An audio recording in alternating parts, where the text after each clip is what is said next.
Hello friends.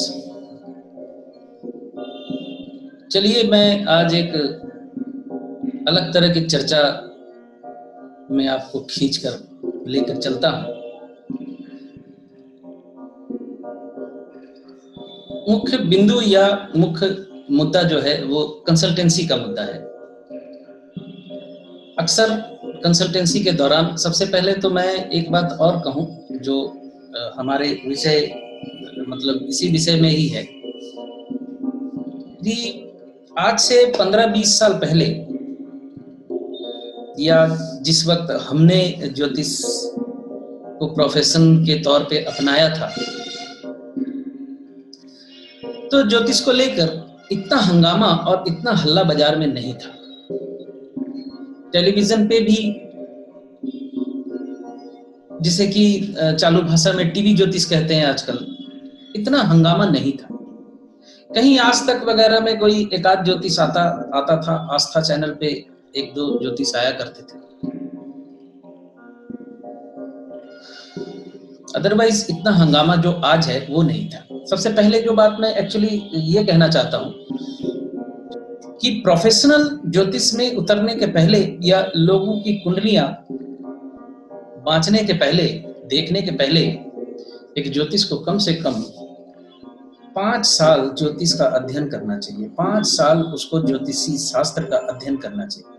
लेकिन अभी आज के जमाने में क्या हो रहा है कि एक तो प्रचार और एडवर्टाइज विज्ञापन भी इस तरह के आ रहे हैं कि ज्योतिष को चुनिए पैसे के तौर पे, ऐसा कह के, और 6 महीने में आपको एक्सपर्ट बना देंगे, 3 महीने में आपको एक्सपर्ट बना देंगे, यहाँ तक कि 4 दिन में आपको फलाते सिखा देंगे। जैसी संस्थाएं कुकुर मुक्ते की तरह उग गई हैं।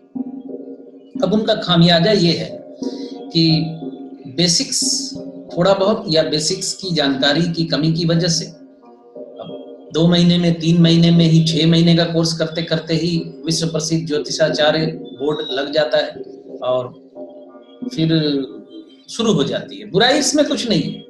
बुराई सिर्फ इतनी है कि खुद को पहले ही विश्व प्रसिद्ध लिखना नहीं चाहिए।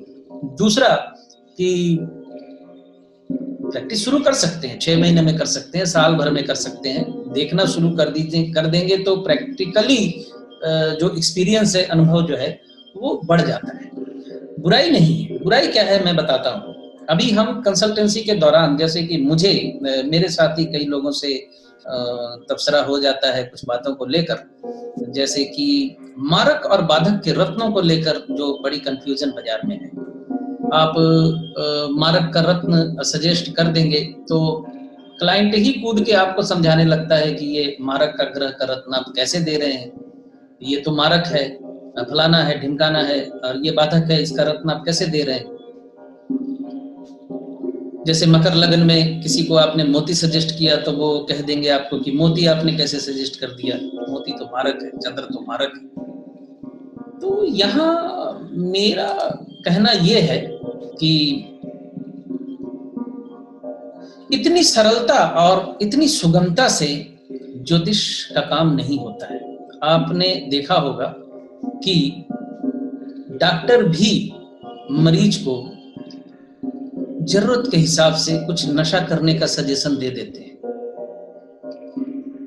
शुगर के पेशेंट को उसका शुगर लेवल जब नीचे आ जाता है तो उसको चीनी का ग्लास भर के पानी उसको चीनी पिलाई जाती है। ये अनुभव में आपने अपने रोजमर्रा की दिनचर्या में ऐसा जरूर सुना होगा, ऐसा होता है। मैं आता हूं बेसिक पे। सबसे पहली बात है कि द्वितीयेश मारक है और सप्तमेश मारक है, और लग्न के हिसाब से सप्तम भाव, नवम भाव और एकादश भाव बाधक है। ये ज्योतिष का बेसिक्स कॉन्सेप्ट है जो कि सबको मालूम होना चाहिए। और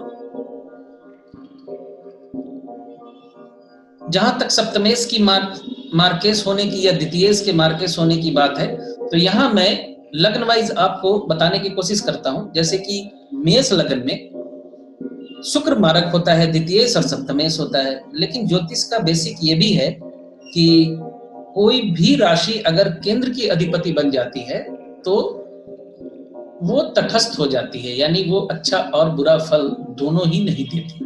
तो तटस्थ हो जाने वाला ग्रह जो है अपना बुरा अच्छा फल दोनों खो देता है। अगर वो मारक मतलब नेचुरल मैलिफिक है तो वो फिर अपना मैलिफिक प्रभाव उतना नहीं दे पाएगा जितना कि वो नॉर्मली दिया करते हैं। और ये पहली चीज है। दूसरा, वृष लगन में सप्तमेश मंगल है, तो वृष लगन में सप्तमेश केंद्र का अधिपति बन जा रहा है, तो यहाँ भी वो केंद्र का अधिपति होने की वजह से तटस्थ हो जाता है। कोई भी राशि अगर केंद्र की अधिपति बनती है तो वो तटस्थ हो जाती है। मारक का ये भी एक समझना होगा आपको कि वो मारक होते हुए भी मारक नहीं रहता।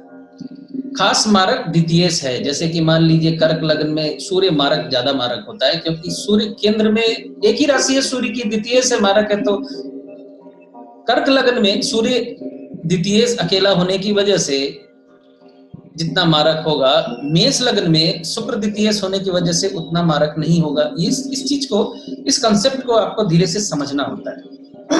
दूसरी बात है सप्तमेश के मारक होने की बात। हाँ, मारक होता है, थोड़ा बहुत उसका बैड इफेक्ट मैं यहाँ एक्सेप्ट अगर कर लूं तो आपको मिलता है।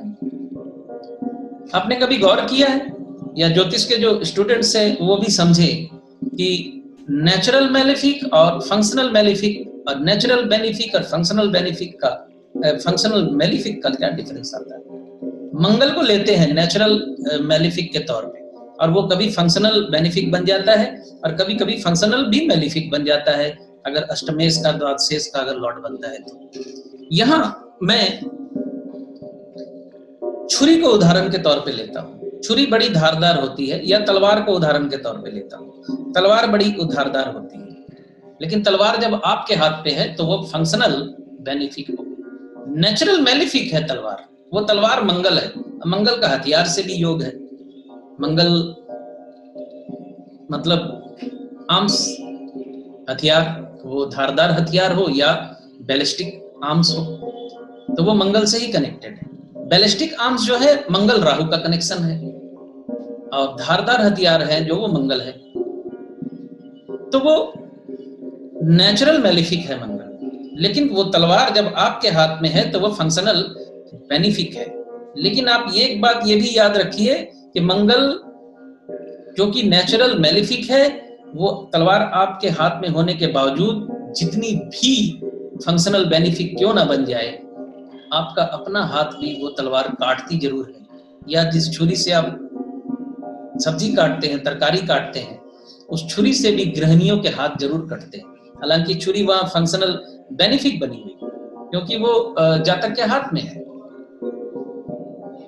इस माइनर चीजों को समझना जरूरी है। तो वो हाथ उससे कट जाता है, थोड़ा बहुत खून जिंदगी में निकल ही जाता है, तो क्या छुरी का इस्तेमाल बिल्कुल ना करे जातक? ऐसा हो सकता है क्या?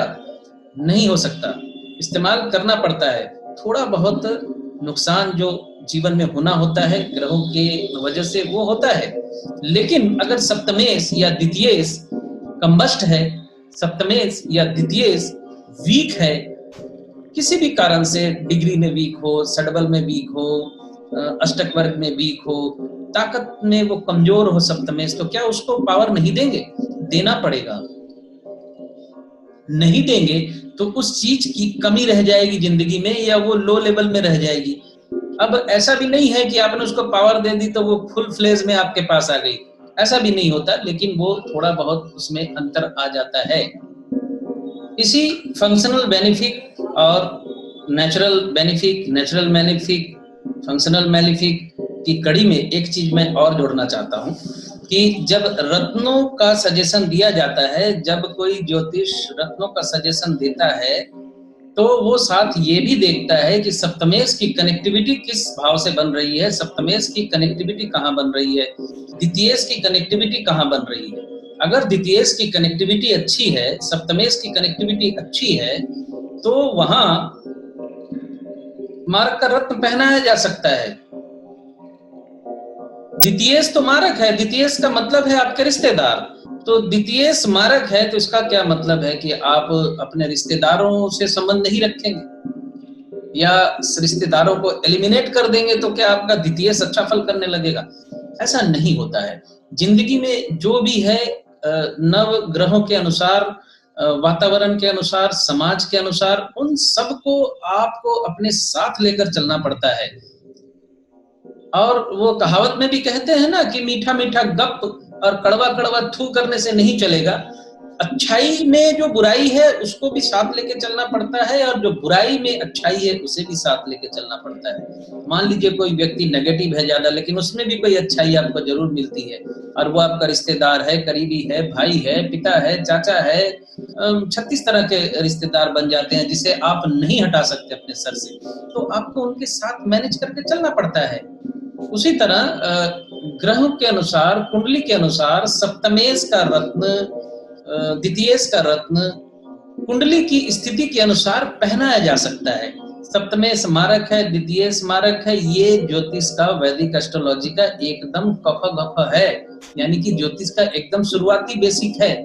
अब कोई ज्योतिष अगर आपको अचानक ही देखते कहता है कि अरे आपने सप्तमेश का रत्न क्यों पहना है, अरे आपने द्वितीयेश का रत्न क्यों पहना है, तो मुझे बोलना नहीं चाहिए, लेकिन आप समझ लीजिए वो ज्योतिष शास्त्र में अभी नया है। उसने अभी जुम्मा 4 दिन हुई है ज्योतिष सीखी है, वो अभी गहराई में नहीं आया है, क्योंकि शुरुआत में ऐसा करते हैं सभी नया ज्योतिष जो भी सीखते हैं ना, वो कुंडली देखते हैं और जैसे ही देखते हैं कि अरे फलाना मोती तो इसमें पहन लिया, तो इसमें ये पहन लिया, अरे इसको इस उंगली से हटाओ, उसमें हटाओ, ये करो वो करो करने लगते हैं वो, और वो राह चलते भी बोलते रहते हैं कि ये मत कीजिए वो मत कीजिए, क्योंकि उनको एक्सपीरियंस गेन करना होता है। और वो नई होता है ना कि नई चीज सीखी है तो वो हर जगह आजमाना शुरू कर देते हैं। अचानक देखेंगे किसी ने पहन लिया है पन्ना, फलाने लगन का है, तो उसने इसमें क्यों पहना है, जैसे कि ये इस उंगली में मोती पहनने को लेकर बड़ी कंफ्यूजन है, कई लोग मोती को इसमें पहनते हैं, हालांकि मोती को इसमें पहनना ही गलत है, लेकिन अब क्या किया जा सकता है। नॉर्थ इंडियन ज्योतिष में कई लोग इसी में वकालत करते हैं, क्योंकि चंद्रमा से यहाँ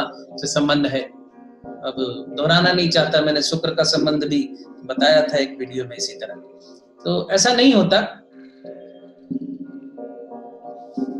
यहां तक कि अष्टमेश का रत्न भी पहनाया जा सकता है, लेकिन वो बड़ी ही कठिन परिस्थिति है जहां आपने जजमेंट लेना है, और वो कोई वाइज एस्ट्रोलॉजर जजमेंट ले सकता है जिसको अनुभव हो। अष्टमेश का रत्न एकदम से अचानक से ही नहीं पहना जाना चाहिए, पहनाया नहीं जाना चाहिए। अष्टमेश का रत्न इनकार किया एकदम। षष्ठेश का रत्न पहना जा सकता है, द्वादशेश का रत्न पहना जा सकता है, लेकिन टॉप प्रायोरिटी में है अष्टमेश का नहीं पहनना है। अष्टमेश का रत्न पहनना है तो काफी सोच समझ के पहनना है। षष्ठेश का रत्न भी डिस्कस करके पहनना है, द्वादशेश का रत्न भी डिस्कस करके पहनना है, खास करके। हाँ, मारक और मार्केश का रत्न भी सोच समझ के पहनना, यूं ही नहीं कि अब मेरा सप्तमेश वीक है तो पहन लूं मैं, जरूरी नहीं है ये।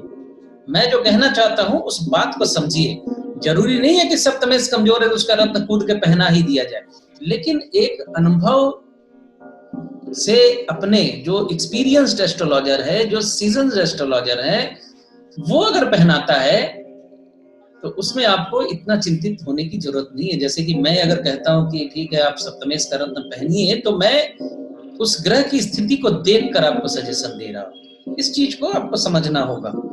वो दवा में आप जानते हैं अल्कोहल होता है, तो अल्कोहल भी जरूरी है जिंदगी में, लेकिन वो अल्कोहल अगर आप एकदम से सीधे ही वाइन लेकर ग्लास में भर के पीने लगेंगे तो वो ठीक नहीं है ना, वो जरूरी नहीं है, वो तो नुकसान कर देता है आपको।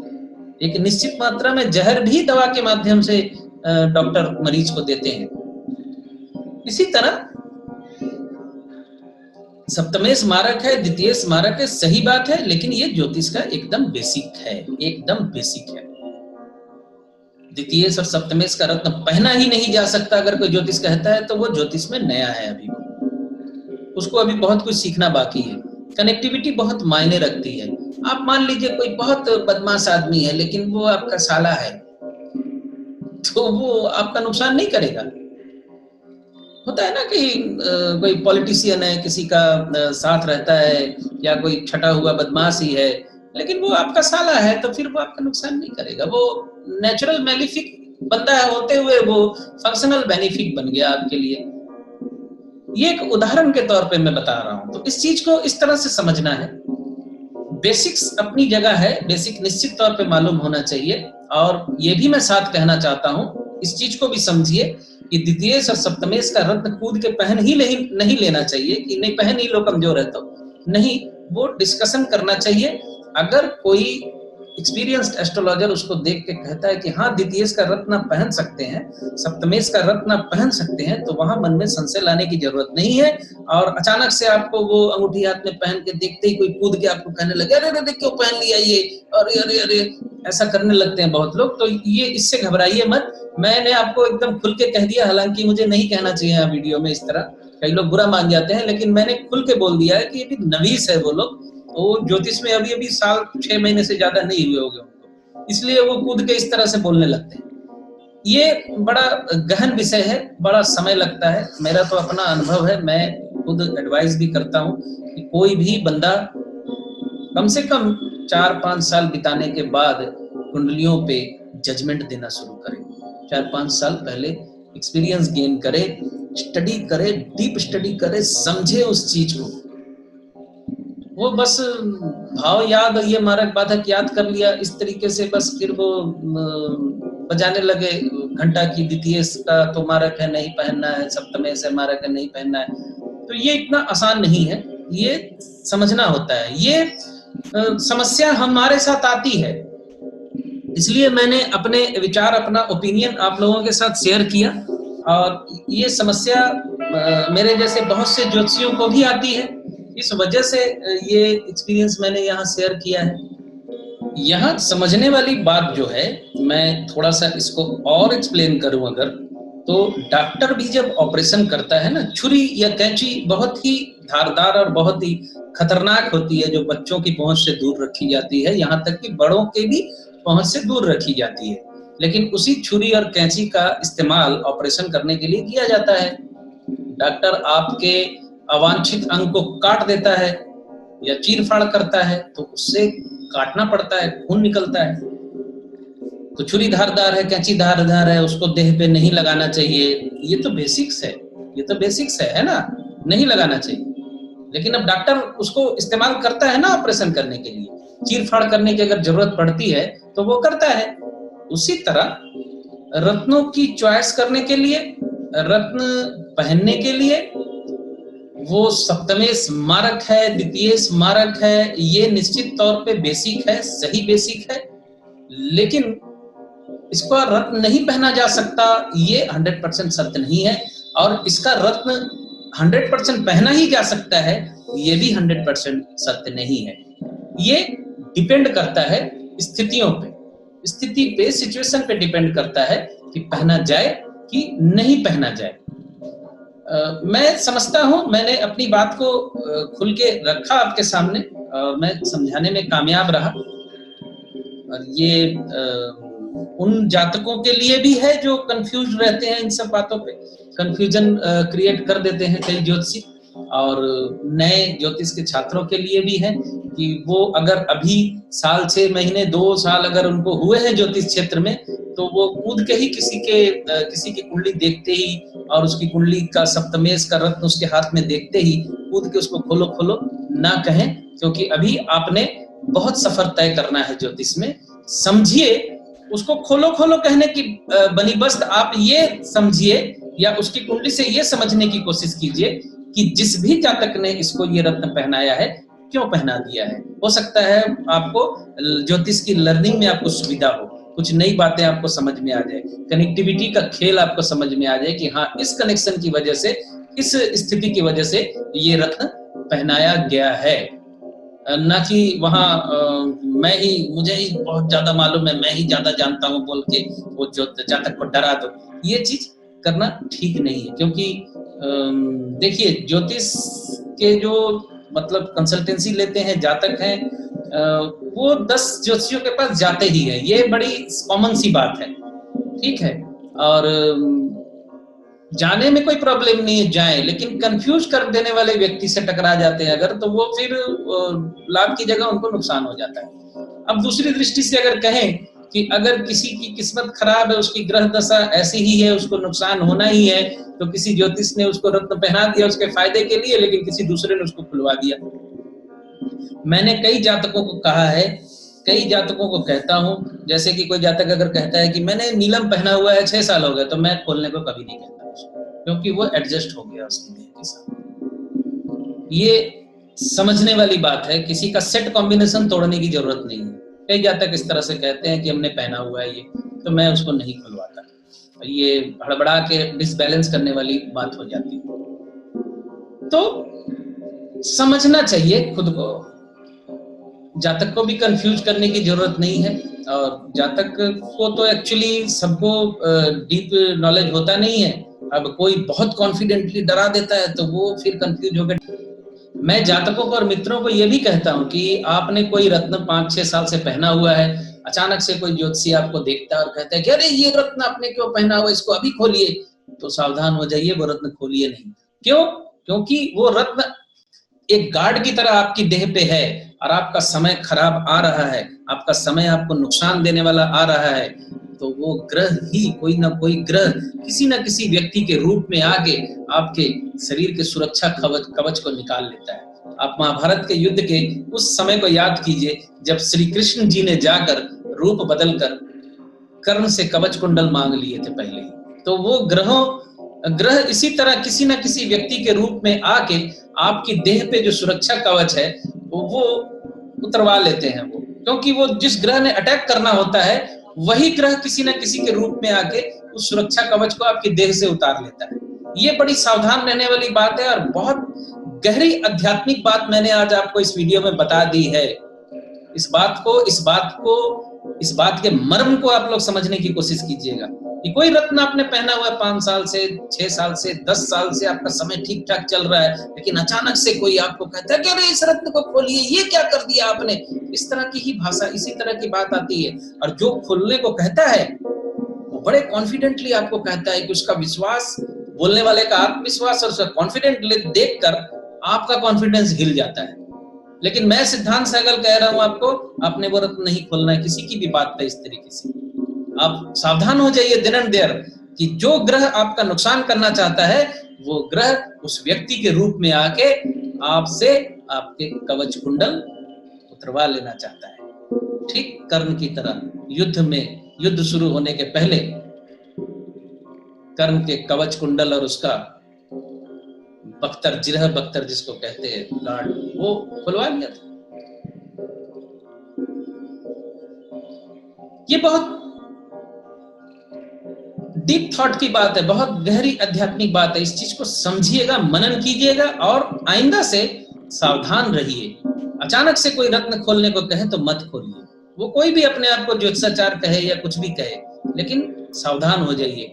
हाँ, अगर आपको नुकसान हो रहा है, आपने पहना है 6 महीने, रत्न पहनने के बाद आपको लग रहा है नुकसान हो रहा है, फिर कोई कह रहा है कि इसको खोलो, तो वो एक अलग स्थिति है।